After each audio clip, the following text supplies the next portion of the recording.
There is a usual trope within the sporting culture of India. Whenever an athlete wins a medal on the world stage, we laud him and immediately get back to criticizing the lack of facilities and other myriad problems the sport persons usually face. However, the Modi government, ever since it assumed power in 2014, has been steadily working for the development of top athletes and sporting infrastructure. Thus, a similar sad and predictable story is difficult to produce. The Liberal lobby tried its best when it picked up the interview of former javelin coach Uwe Hahn to portray that the Modi government did nothing for Neeraj and his ultimate achievement. However, one needs to look no further as Neeraj himself busted the lies of the cabal. Moreover, the sporting federations revealed that Hahn had himself started considering too big for the country and started making outrageous payment demands. Hi and welcome. You're watching TFI English, the national socio-political analysis arm of the TFI Media Group. I'm your host Tribhuvan, and in this video I will tell you how Neeraj Chopra busted the lies peddled by the left liberal cabal. So let's begin.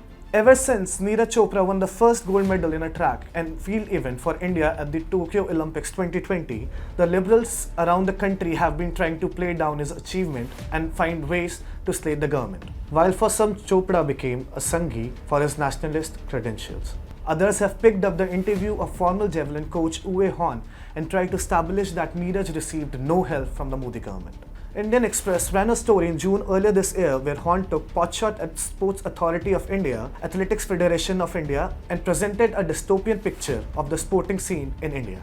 Hahn said, "When I came here, I thought I could change something, but it's probably too difficult with these people at SAI or AFI. I don't know if it's lack of knowledge or ignorance. Beside camps or competition, even when we ask via nutritionists for supplements for our athletes, we don't get right stuff.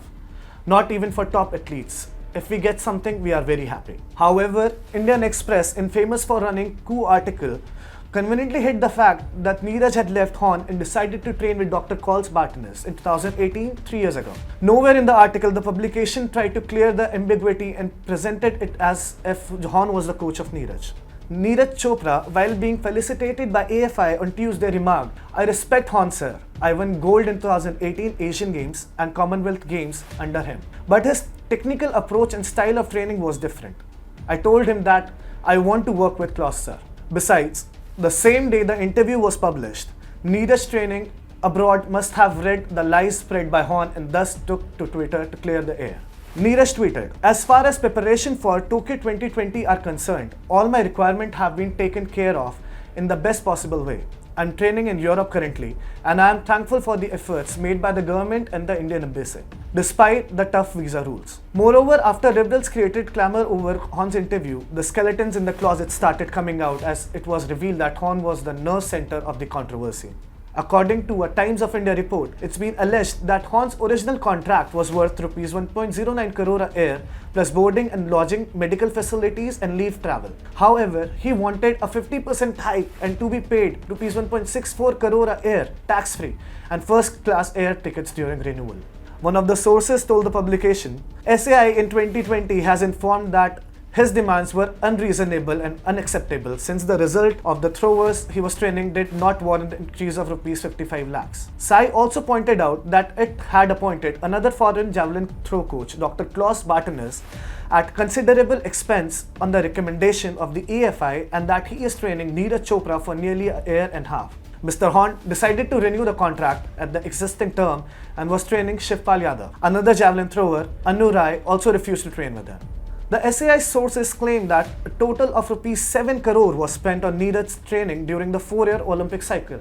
It included foreign training for 450 days at a cost of Rs 4.58 crores, national coaching camp for 1,167 days in the NIS Patiala, and a total of 177 numbers of javelins, including one javelin throw machine procured for Rs 74.28 lakhs. It's not only Neeraj and the work done for him by the government that has been undermined by the lobby. The same was the case with the first medalist of the Tokyo Olympics, Mirabai Channu. The suspected few claimed that Channu was not supported by the government. However, the truth couldn't be far from it. Reported extensively by TFI before the Olympics began, Mirabai had received funding of Rs 51.51 lakhs towards out-of-pocket allowance, equipment and training support, participation in international competitions, and sports science assistance. Moreover, as stated by Birendra Prasad, the president of the Indian Weightlifting Federation, TOPS, funded the recovery and rehabilitation program of Mirabai twice to be carried out in the United States of America, costing more than 1.3 crore. When the coronavirus pandemic was wreaking havoc last year and strict rules of quarantine meant that Mirabai could not train at the Patiala Training Center, the then Union Sports Minister Kiran Rijiju jumped in for a rescue act and ensured that Mirabai was sent to United States for a training camp so that she reaches Tokyo fully prepared and confident. After a dismal performance at the Olympics from the athletes, Horn was training. The federation is mulling on not renewing his contract, and it serves him as well as the liberal lobby right for trying to find ways to insert politics and vendetta in once a lifetime victory. Despite the government's active involvement in the training of athletes, there still might be grey areas where improvement is needed.